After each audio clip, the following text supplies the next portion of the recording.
केंद्रीय गृह मंत्री अमित शाह की फिर एक बार वापसी हुई है। आज गृह मंत्रालय में उन्होंने अपना पदभार संभाल लिया है। चुनाव के बाद फिर एक बार एनडीए की सरकार बनी है और ऐसे में गृह मंत्री अमित शाह ने आज बाकायदा गृह मंत्रालय जाकर अपना पदभार संभाला है। इसके बाद अब देखना यह होगा कि जम्मू कश्मीर की अगर हम बात करें, लद्दाख की बात करें, जो तमाम मुद्दे वहां पर है, और पिछले टर्म की अगर हम बात करें 2019 में सत्ता में आते साथ ही 5 अगस्त 2019 के दिन जो कदम उठाया गया था 370 को लेके, उसके बाद कश्मीर की तस्वीर बदल चुकी है। हम देख पा रहे हैं कि ना वहां पे स्टोन पेल्टिंग हो रही है, डेवलपमेंट के काम तेजी से आगे चल रहे हैं, टेररिज्म काफी हद तक काबू में आ चुका है। लेकिन अब जो अगले 5 साल होंगे केंद्रीय गृह मंत्री अमित शाह की देखरेख में, उनके नेतृत्व में गृह मंत्रालय के पास, क्योंकि जम्मू कश्मीर का पूरा डिपार्टमेंट है, तो ऐसे में क्या कुछ होने वाला है आने वाले 5 सालों के अंदर और आने वाले 100 दिनों के अंदर, तो इस पर बात करने के लिए हमारे साथ दो मेरे सहयोगी हैं। अमित पांडे हैं जो गृह मंत्रालय कवर करते हैं मेरे साथ, और वहीं खुर्रम शहजाद है जो जम्मू कश्मीर के जो तमाम मुद्दे हैं उन पर नजर रखते हैं यहाँ दिल्ली से। तो सबसे पहले अमित, आपसे समझना चाहेंगे कि हमने पिछली बार तो देखा था कि एक बड़ा फैसला लिया गया था, ऐतिहासिक फैसला लिया गया था जम्मू कश्मीर से 370 हटाने को लेकर, जिसके बाद जो तमाम सेंट्रल जो पॉलिसीज हैं, जो बेनिफिट्स हैं, वो वहां पर आम जन तक पहुंच रहे हैं। तो ऐसे में हम क्या उम्मीद करें कि ये अगले 5 सालों के लिए क्या रोड मैप रहेगा केंद्रीय गृह मंत्री अमित शाह की के नेतृत्व में गृह मंत्रालय का? देखिए शैलेंद्र, जैसे आप भी गृह मंत्रालय कवर करते रहे और हम लोग अपना साथ करते रहे, तो पहला कार्यकाल गृह मंत्री अमित शाह के लिए इंट्रोडक्शन था, लेकिन ये कार्यकाल है कि अब जो चीजें उन्होंने लागू की हैं उसको पुख्ता तरीके से वो हर जगह दिखे। जम्मू कश्मीर के परिप्रेक्ष्य से सबसे पहली चीज हम ये बताना चाहते हैं, जो विधानसभा चुनाव होने वाला है, विधानसभा चुनाव सुचारू रूप से हो, वहां पर सुरक्षा व्यवस्था बेहतर तरीके से हो, इसलिए अब मुकम्मल इंतजाम वहां हो। सबसे वहां पर ये गृह मंत्री अमित शाह सुनिश्चित करना चाहेंगे, और वहां सुरक्षा बलों की स्थिति, जो बजट विकास परियोजनाओं के लिए जो बजट जाता है, सुचारू रूप से सीमावर्ती इलाकों में पहुंचे। एलओसी बॉर्डर पर कि जम्मू के लिहाज से मैं आपको बता रहा हूँ, कर्ज बनाने के काम कर रहे हैं के कामों में थोड़ी ये भी उनके फोकस में रहेगा कि पाकिस्तान गोलीबारी की रहती है। तो ये प्रमुख 3 चीजें हैं जिन पर आने वाले में। देखिए, जैसे कि आप अमित बता रहे कि आपका ऑडियो में थोड़ा सा इशू आ रहा है कि आपने जो मुख्य बातें कही है, एक तो ये कि आतंकवाद को लेकर जो नकेल कसी गई है पिछले 5 सालों के अंदर, हम देख पा रहे हैं कि जो इन्फिल्ट्रेशन है उस पर भी काफी हद तक काबू पा लिया गया है। लेकिन अब जो फोकस है वो कहीं ना कहीं जम्मू पर चला गया है, और जम्मू में हमने देखा है कि पिछले 2 सालों के अंदर ऐसी बहुत सी घटनाएं हुई हैं। वहां पर सिविलियंस को भी टारगेट किया गया है, वहां पे जो फोर्सेज हैं उनको भी टारगेट किया गया है। तो एक ये बड़ा मुद्दा रहेगा। लेकिन जहां तक हम विकास की बात करें तो विकास को लेकर भी तमाम कदम उठाए गए हैं वहां पर, डेवलपमेंट के लिहाज से, वहां पर कनेक्टिविटी के लिहाज से। और अच्छी खबर यह है कि इस साल जो है रेल कनेक्टिविटी भी श्रीनगर तक पहुंच जाएगी। लेकिन खुर्रम, आपसे समझना चाहेंगे, क्योंकि आप जम्मू कश्मीर करीब से यहाँ कवर करते रहे हैं, तो आज जब गृह मंत्री पहुंचे थे वहां पर गृह मंत्रालय, तो क्या आपने वहां पे महसूस किया? आपको लगता है कि अब जैसे कि अमित बता रहे थे कि जो पहले के 5 साल थे उसमें पॉलिसीज तय हुई है, लेकिन उसके एग्जीक्यूशन को, उनको आगे जाने को लेकर अब फोकस रहेगा गृह मंत्रालय का? खुर्रम।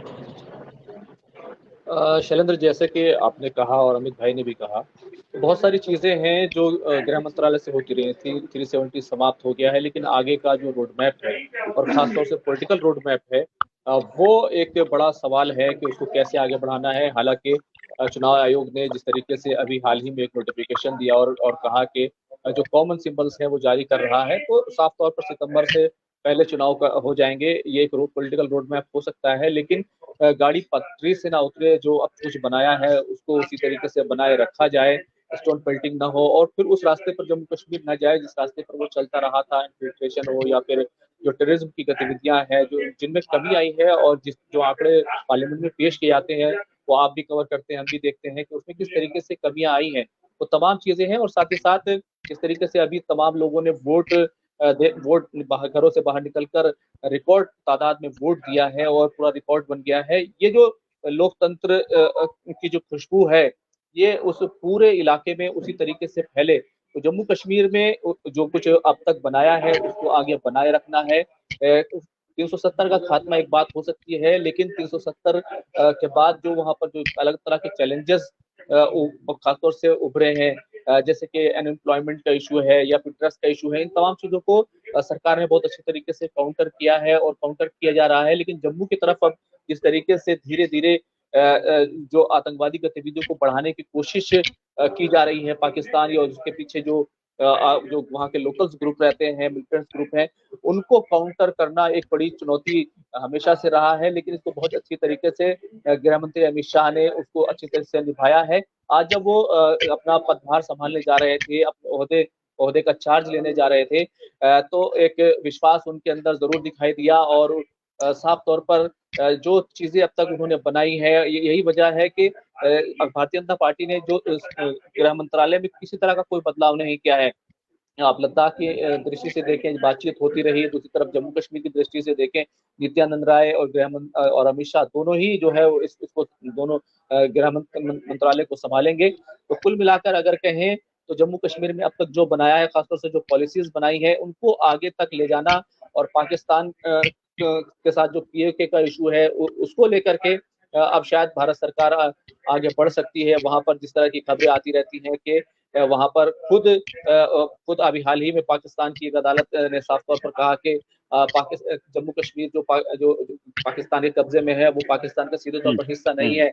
वहाँ के लोगों में जिस तरीके की जो आदमी इत्मीनान है और वो लोग पाकिस्तान से भी खुश नहीं है, वो तमाम चीजें इस बार होंगी। और आप देखिए कि चाहे कश्मीरी पंडितों का इशू हो, उसको भी सरकार ने बिल्कुल खुरम, देखिए जैसे अभी अमित बता रहे थे कि इस वक्त जो कश्मीर की अगर हम बात करें, वादी की अगर हम बात करें खास तौर से, तो वहां पर जो लोग हैं, क्योंकि हम वहां पे से लगातार रिपोर्ट्स लेते रहते हैं, तो हमारे पास जो इन्फॉर्मेशन उस हिसाब से जो वहां के लोगों की जो आकांक्षाएं हैं, वो चाहते हैं कि जो पेंडिंग प्रोजेक्ट्स वहां पर हैं जम्मू कश्मीर में, वो आगे बढ़े। और लेकिन सबसे बड़ा सवाल यह है कि वहां पर जो असेंबली इलेक्शंस हैं, जो विधानसभा के चुनाव वहां पर होने हैं, वो कब कराए जाएंगे, सबकी दिलचस्पी इसको लेकर है। हालांकि कल हमने ये भी देखा कि उमर अब्दुल्ला की तरफ से बयान आया कि वो चुनाव नहीं लड़ेंगे, तो ये बहुत दिलचस्प होने वाला है। लेकिन अमित, देखिए जिस तरह से अभी खुरम भी बता रहे थे कि पिछले जो 3 सीट्स हैं जम्मू कश्मीर की, मैं कश्मीर वादी की बात कर रहा हूँ, अनंतनाग, राजौरी, बारामूला और श्रीनगर सीट, तो इस पर जो हमने रिकॉर्ड जो वोटिंग देखी है पिछले 3 चरणों के अंदर जो ये वोटिंग हुई है, तो वो रिकॉर्ड वोटिंग थी। पुलवामा जैसे इलाकों में भी लोग घरों से बाहर निकल के वोट डाल रहे थे। तो ये कहीं ना कहीं एक ऐसा माहौल जो देखा हमने खुद वहां अपनी आंखों से कि कश्मीर में माहौल बदल चुका है। लोग अब खुल के डेमोक्रेसी में यकीन करने के लिए बाहर वोट निकल रहे हैं वोट डालने के लिए। तो ऐसे में क्या हम ये समझें कि जो नेक्स्ट बड़ा जो मूव होगा गृह मंत्रालय का, वो जम्मू कश्मीर में, क्योंकि चुनाव कराना तो खैर इलेक्शन कमीशन ऑफ इंडिया का काम है, लेकिन उसके लिए जो लॉजिस्टिक्स हैं, जो फोर्सेज हैं, उसको मुहैया कराना जो है वो गृह मंत्रालय का काम है। तो जाहिर तौर पर हम ये उम्मीद कर सकते हैं कि इस साल ये जो चुनाव है वो सितंबर से पहले करा लिया जाएंगे। है कि 2024 में इस साल सितंबर विधानसभा चुनाव होंगे जम्मू और कश्मीर। बात की 19 अब 5 साल का वक्त है। वक्त जब जम्मू कश्मीर में लोकसभा चुनाव करें, तो उस वक्त करीब 15, मुश्किल से 15% वोटिंग हुई थी, या तो और ज्यादा कम। और इस बार 50 के आसपास आंकड़ा छूटा है, बात को इशारा करता है कि लोगों का विश्वास कितना ज्यादा लोकतांत्रिक व्यवस्था में है। और जब उनका विश्वास उसमें बढ़ता है तो उनकी आकांक्षाएं बढ़ जाती है, इन मुद्दों को सबसे बड़ी चुनौती गृह मंत्रालय की, क्योंकि सारी जो परियोजनाएं हैं मंत्रालय ही इनकी अप्रूव करता है। मसलन आपकी रेल बात की, लेकिन एक और चीज है, श्रीनगर मेट्रो प्रोजेक्ट सेंटर, वहां पर IIT श्रीनगर और जम्मू में IIT तरीके से करना, IIM पुलवामा। अमित आपके ऑडियो में थोड़ा डिस्टरबेंस आ रहा है। खुरम, मैं आपसे एक आखिरी सवाल पूछना चाहूंगा कि देखिए लद्दाख का जो डिपार्टमेंट है वो भी गृह मंत्रालय के पास है। तो लद्दाख को लेकर हमने देखा था कमेटी का गठन भी हुआ था, जो लद्दाख के जो इश्यूज हैं, क्योंकि लद्दाख में भी हमारा चैनल देखा जाता है, फेसबुक और यूट्यूब का चैनल हमारा देखा जाता है। तो लद्दाख के इश्यूज का क्या होगा, किस तरह से लद्दाख के इश्यूज को आने वाले टाइम में एड्रेस किया जाएगा? कुछ बैठकें इस चुनाव से पहले हुई थी, लेकिन इस चुनाव के बाद अब नए तरीके से इसको कैसे आगे बढ़ाया जाएगा? लद्दाख के लोगों के लिए क्या हम उम्मीद करते हैं इस नई सरकार से? देखिए शैलेंद्र, लद्दाख का जो कोर इशू है और खासतौर से जिस तरह की वहाँ 4 सूत्री डिमांड जो सामने आई थी, वहाँ पर केडीए बना यानी करगिल डेमोक्रेटिक अलायंस बना, ले अपेक्स बॉडी बना और दोनों ने मिलकर एक साथ आकर गृह मंत्रालय में बातचीत की थी। वो गृह मंत्री अमित शाह से भी आखिरी बार जब वो दिल्ली छोड़कर गए थे तो गृह मंत्री अमित शाह से भी मिले थे, लेकिन दो मुद्दे जो है खासतौर से उनके सुलझा लिए गए थे। एक तो ये कि जो उनके जॉब्स का इशू है, यानी कि वहाँ पर जो अनएम्प्लॉयमेंट का इशू है, क्योंकि जम्मू कश्मीर में जब वो शामिल थे तो उनका कहना यह था कि हमें ज्यादा अपॉर्चुनिटी मिल रही थी, अब बाहर से आउटसोर्स हो रही हैं चीजें तो उसमें हमें अपॉर्चुनिटी नहीं मिल रही है। उसके लिए वहां पर लोकल लेवल पर एक सर्विस कमीशन बनाने की बात हो गई थी कि वहां पर एक सर्विस कमीशन बनेगा और उस पर सरकार राजी हो गई थी। इसी तरीके से पार्लियामेंट्री कॉन्स्टिट्यूंसी का इशू था, जिसको कहा गया था कि 2026 तक चीजें जो है वो बेहतर होंगी और जब डिलिमिटेशन होगा उसके बाद इन तमाम चीजों को देखा जाएगा। अलबत्ता जो 6 शेड्यूल का सवाल है और खासतौर से जो एसटी का इलाका है, क्योंकि तमाम ही जो पूरा एरिया है लद्दाख की जो आबादी है लगभग सारी की सारी एसटी के तहत आती है, तो वो 6 शेड्यूल का एक इशू है जिसको लेकर बात नहीं बनी थी और एक तरीके से माना गया था कि ये बातचीत एक तरीके से फेल हो गई है। एक और दूसरा स्टेटहुड का इशू है, सरकार ने इस बात को नहीं माना। तो बहरहाल अब नए जो सांसद आए हैं बनकर, जो हनीफा जान करगिल से जीते हैं, उनसे कल ही मैंने बातचीत की थी। उन्होंने साफ तौर पर कहा हम चाहेंगे सरकार से बातचीत करें और जो भी खासतौर से अनएम्प्लॉयमेंट का इशू है या फिर स्टेटहुड का इशू है, विधानसभा का इशू है, और उन्होंने एक बड़ा सवाल और अहम सवाल खासतौर से जो बातचीत में उठाया कि वहां पर जो हिल डेवलपमेंट काउंसिल है, चाहे ले हो चाहे करगिल की हिल डेवलपमेंट काउंसिल हो, वो ऑटोनोमस है लेकिन उनको बजट काफी कम मिला। 6,000 करोड़ के बजट में से 500-600 करोड़ रुपए 500-600 करोड़ रुपए उनको मिलता है। तो एक बड़ा सवाल यही है कि किस तरीके से जो डेमोक्रेसी, रियल डेमोक्रेसी है, उसमें लोगों की जो भागीदारी होती है वो बातचीत से आगे बढ़ सकती है। तो कुल अगर देखें तो लद्दाख का जो कोर इशू है 6 शेड्यूल का एक इशू है, जिस पर सोनम वांगचुक को भी हमने देखा, वो तस्वीरें सामने आई, वो भूख हड़ताल पर बैठ गए थे, अनशन उन्होंने काफी लंबा अनशन किया।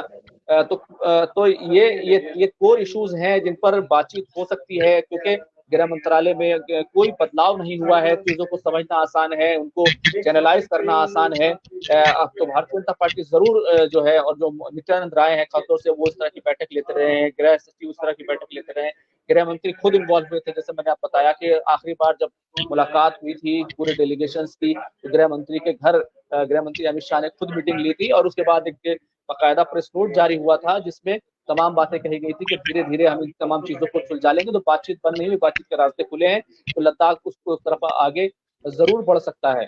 शैलेंद्र, बिल्कुल, देखिए उम्मीदें बहुत सी हैं और हम देख पा रहे हैं कि जिस तरह से गृह मंत्री अमित शाह की वापसी हुई, तो जाहिर तौर पर जो पॉलिसीज हैं उसमें कोई ज्यादा खास बदलाव नहीं होगा और ऐसे में जो एग्जिस्टिंग पॉलिसीज हैं उन्हीं को लेकर आगे बढ़ा जाएगा। लेकिन अहम बात यह है कि जो पिछले 5 सालों में जितनी तस्वीर बदली है जम्मू कश्मीर की, उसको लेके और कितना पुश होता है विकास के लिहाज से, सुरक्षा के लिहाज से, क्योंकि हमने अभी 2 दिन पहले ही देखा कि एक बार फिर आतंकी हमला हुआ है रियासी में, जो कि जम्मू का रीजन है। तो ऐसे में आतंकी हमलों पर और आतंकियों की जो गतिविधियां हैं उन पर किस तरह से लगाम लगेगी, ये एक बड़ा मुद्दा रहने वाला। लेकिन वहीं विकास की अगर हम बात करें तो जम्मू कश्मीर के विकास के लिए पहले भी कदम उठाए गए हैं और माना जा रहा है कि ये जो नई सरकार है ये भी कदम उठाएगी। आपसे आपने हमारे लिए टाइम निकाला, इसके लिए आपका बहुत बहुत शुक्रिया। खुर्रम आपका और अमित पांडे आपका।